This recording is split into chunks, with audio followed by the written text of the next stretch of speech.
Hello everyone. In our previous video, we were talking about the in situ hybridization. And for today's video, we will be talking about the fluorescence in situ hybridization. As the word fluorescence says, it is a visually very appealing technique of observing in situ hybridization.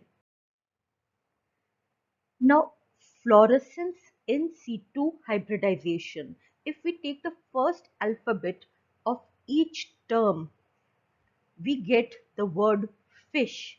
So commonly, this technique of cytogenetics is referred to as the fish technique, short form of, abbreviated form of fluorescence in situ hybridization. As we all know, in situ hybridization means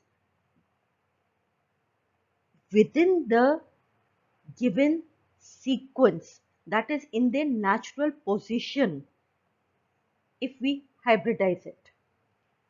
This in situ hybridization, which is used to localize DNA sequences on a chromosome within the chromosome using the technique of hybridization. Hybridization of a probe with the uh, target sequence. So this is what we had previously learnt about the in situ hybridization. Now here, while talking about probes, we had referred to as two types of probes, the radioactive probes and the non-radioactive probes. And among the non-radioactive probes, one was the fluorescent probe. So if we use fluorescent probe in for the in situ hybridization procedure, what we come across is the fish technique, that is fluorescence in situ hybridization. So the concept of fish is very straightforward. It is a technique in which we just hybridize a DNA probe to the complementary sequence. Again, the basic principle of fish is the complementarity of the DNA double helix, the formation of double and single bonds between adenine, thymine and guanine cytosine, and then uh, hybridizing this DNA probe with the target sequence. So it consists of just hybridizing the DNA probe, and the probe are labeled here using a fluorescent fluorophore rather. Now this can be labeled directly or indirectly, and we will be talking about it in the coming slides. So these probes and they will be observed or visualized using a fluorescent microscope, and in this manner we will be able to know the location of our target sequence within the chromosome itself. So conceptually it is a very simple technique. And see, what a coincidence or whatsoever we may refer to it as, fishing, that is the technique of fish. And if we talk about fishing in a literary sense, in a etymological sense, it is to catch hold of fish. And to catch hold of fish, we need a bait. So here the fish is our target sequence. And the bait that we will use to catch hold or to find our desired gene sequence within the chromosome, within the cell, will be a bait, that is the probe. So for this fluorescent in situ hybridization technique, the various steps They include designing a probe, that is, looking in for a proper bait, denaturing of target DNA and probe, as it was done for in situ hybridization, so that under proper conditions, renaturing between the probe and the target DNA may occur. That is, hybridization may take place. And this point of hybridization will be detected using the fluorescence microscope or using the confocal microscope. So that is the detection of the site of hybridization. Now we have talked about other steps of this fishing, that is the in situ hybridization, in our previous video. So what we are going to talk about is how to introduce fluorescence in the probes. So basically what is specific in this technique is the use of specific types of probes. So the various types of probes that may be used for this fish technique, they may be some locus specific probes. That is, using some particular region of a chromosome, and it is used to locate a given gene within a chromosome or within the genome. Second thing what may be used to design the probes are the centromeric repeat probes. They are the repeat probes, and they may be used, they are generated from the repetitive sequences which are present in the centromeric region of all the chromosomes, the metaphase chromosome. And this is used to determine whether, what is the number of chromosome present in the given cell. Whether some chromosome is in excess, that is whether some numerical anomaly is present in the cell or not, because by counting these centromeres we can find the number of chromosomes.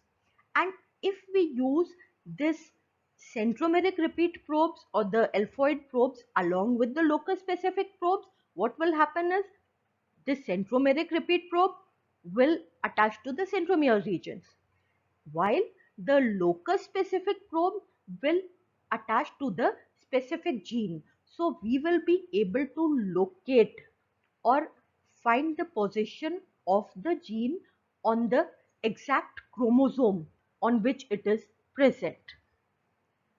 Another type of probe that is used for the fish technique are the whole chromosome probes.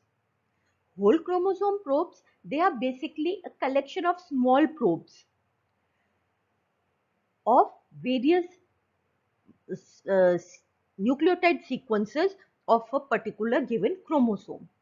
So if we use different fluorophores with these different probes, and then we carry out this fish technique, or rather we carry out fishing, what we get is a colorful chromosome in which, on the basis of the sequence of the color, because since we know which fluorophore is used for which target sequence, target gene, so it is very useful for examining the chromosomal abnormalities, particular gene segment is present or it is in duplication or some deletion is there, or even for the spectral karyotyping. So these are the three different types of probes, and depending upon the purpose for which fishing is done, the type of fish that is targeted, we use the bait accordingly, that is the probe accordingly. Now next step is, once decided which type of probe is to be used, next is designing that probe. Now this probe can be designed by two methods. directly or indirectly. Directly means directly labeling our probe with the fluorophore. So this can be done using the naturally occurring DNA sequence or the messenger RNA, or we may design or we may generate a oligonucleotide. So for the direct labeling technique, say first we'll talk about this. If we use the natural DNA double helix helical structure, this is the gene of interest. We select a specific nucleotide sequence of this gene, and in that, using some DNAs, the endonuclease, and as we know, endo means from within the DNA helix, and nuclease, the enzyme used to break the phosphodiester bond. So next they are developed. We remove certain nucleotides from within this sequence of nucleotides using the DNase enzyme.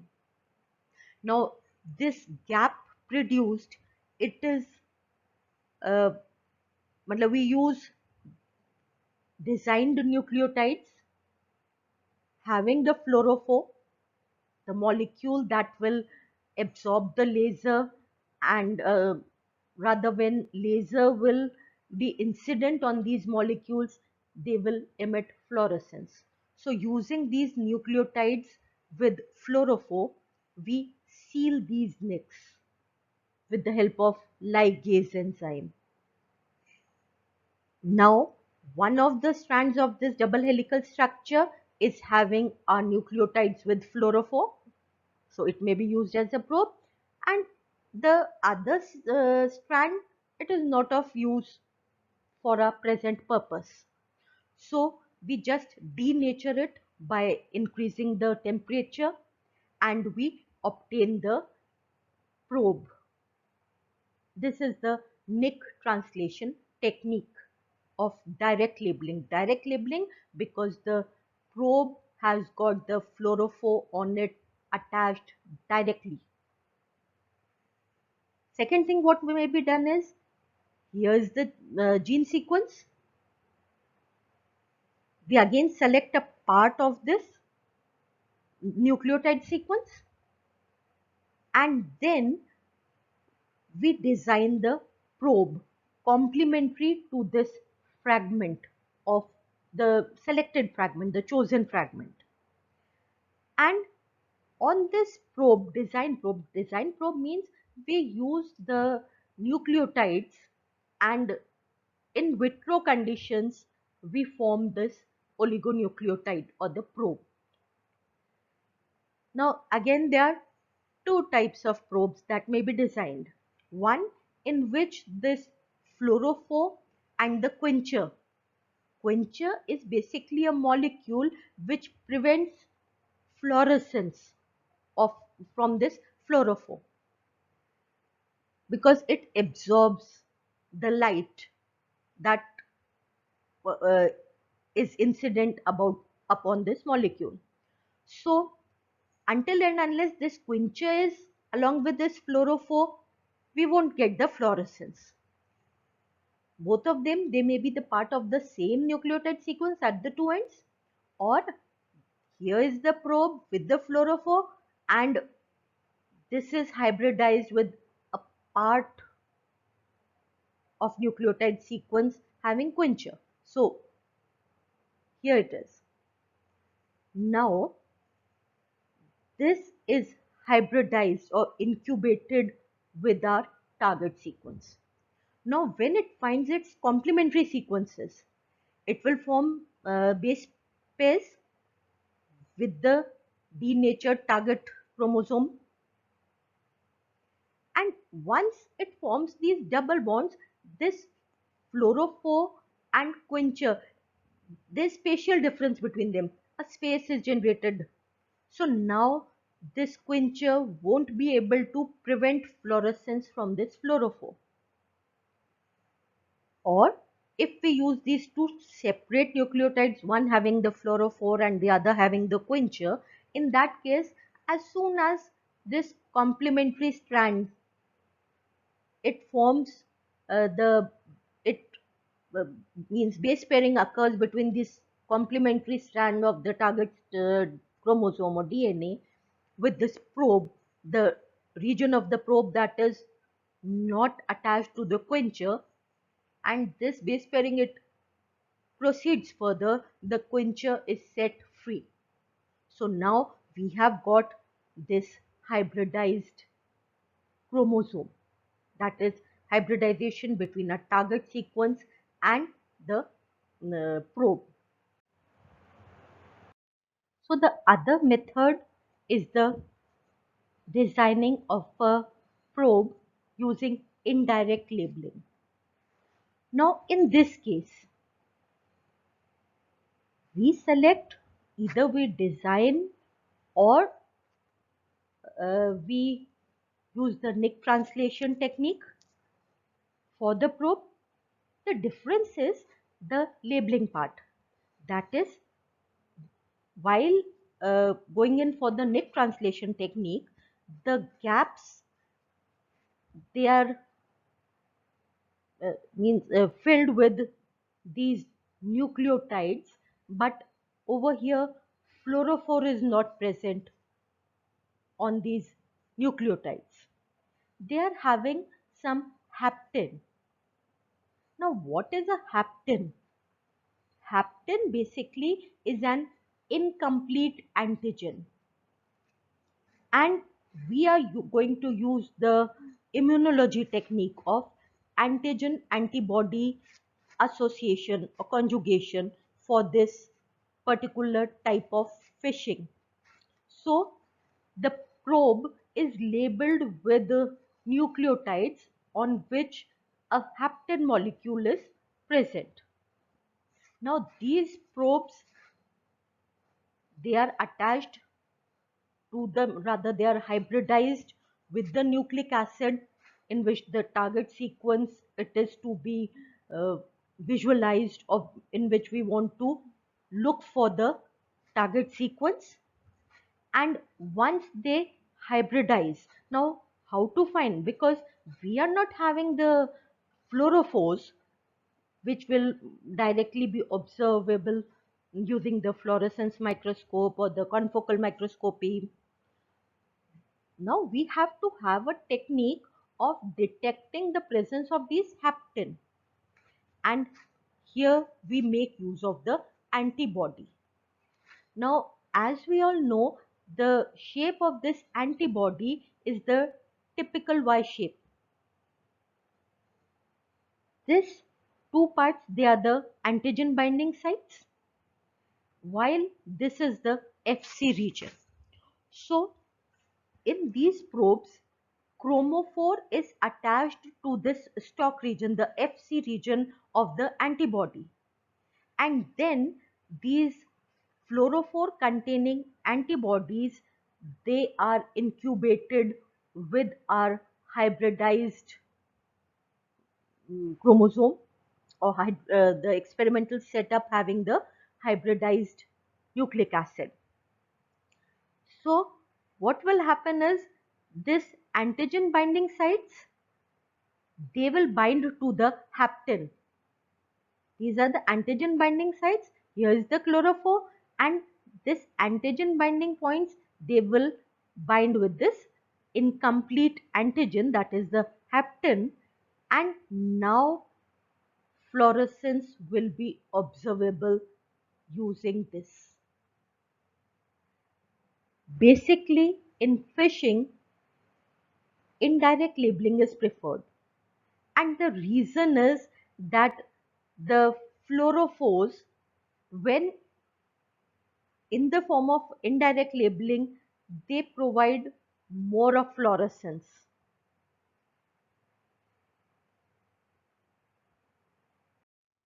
So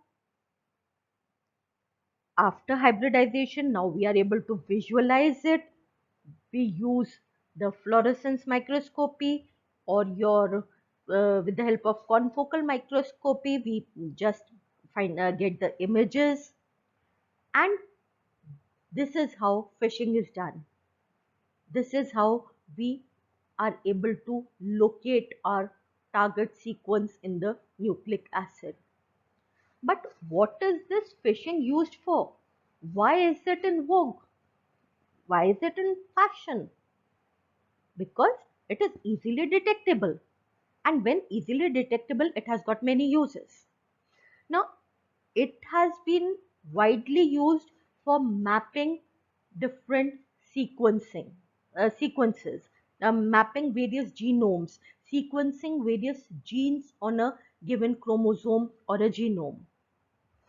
Apart from this, it has found immense use in various biological and medical research also.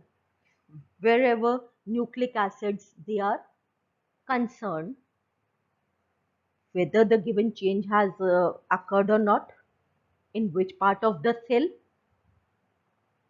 because it is in situ, so it is of immense use. So the applications of fish, they include using the fish to identify the position of genes. If in the genetic engineering some DNA cloning is done, so we can find the location of the cloned DNA sequence. We can find the number of homologous chromosomes to find the ploidy in the particular genome. For the primary mapping, that is the physical mapping of genes, this technique has been made use of, and for clinical diagnosis of various genetic ailments or of some ailments in which messenger RNA is concerned, whether different type of protein is formed or some protein is not being synthesized within the cell, again by using by targeting for the messenger RNA of that particular protein, we can diagnose it, and for the purpose fish is of importance. Great help, brother. So next application may be diagnosing various chromosomal abnormalities using karyotypes and fish. Chromosomal abnormalities means the deletions, the duplications, the translocations, such type of chromosomal abnormalities, they are also detectable using this technique. Now, as we had previously also referred to in this very video, fish is used for spectral karyotyping. This type of fish is the multiflora fish or the multicolored fish. In it, a collection of fish probes is used, and each probe is painted or is having a different colored fluorophore. So we prepare the collection of DNA sequences to be used as probe for each chromosome. Each probe has got a unique fluorophore. When hybridized to the metaphase chromosome, we obtain a colorful karyotype. And this, what is the purpose of obtaining this beautiful colored chromosome? The basic purpose is because it helps to identify the chromosomes having large translocations or deletions. The for smaller ones, we will have to go in for specific probes. Here we are using whole chromosome probes. Now, this fish can also be used to analyze interphase chromosomes. Now, if we talk of the metaphase chromosome, using any technique in which metaphase chromosome is made use of, what we need is a actively dividing cell. But what about the cells in which are not actively dividing, which are non-dividing? So This fish can also be used to analyze the interphase chromosomes, that is, those chromosomes which are not having the metaphase chromosome. It can be used to analyze chromosomes from the specimens which are not dividing, like the solid tumors. Then we can observe the multiple sites within the interphase chromosome, because during interphase stage the chromosomes, they are in the form of a chromatin network. So what is the organization, what is the orientation of different uh, these strands of chromatin network, all that can be found, all that can be found out using this particular fish technique. Now cytogenetics, they also use it for this comparative genomic hybridization to detect quantitative differences, like how many number of chromosomes are there, how many different types of variations are there in the chromosome. That is quantitative, something that can be quantified. So this fish is having a large number of applications, and just imagine the beauty of this technique, the fluorescence in situ hybridization, in which we are able to, the chromosome or the target sequence, it itself reports it. See, here I am within the genome. See, this is my location within the cell. And that is the beauty of this technique. Thank you.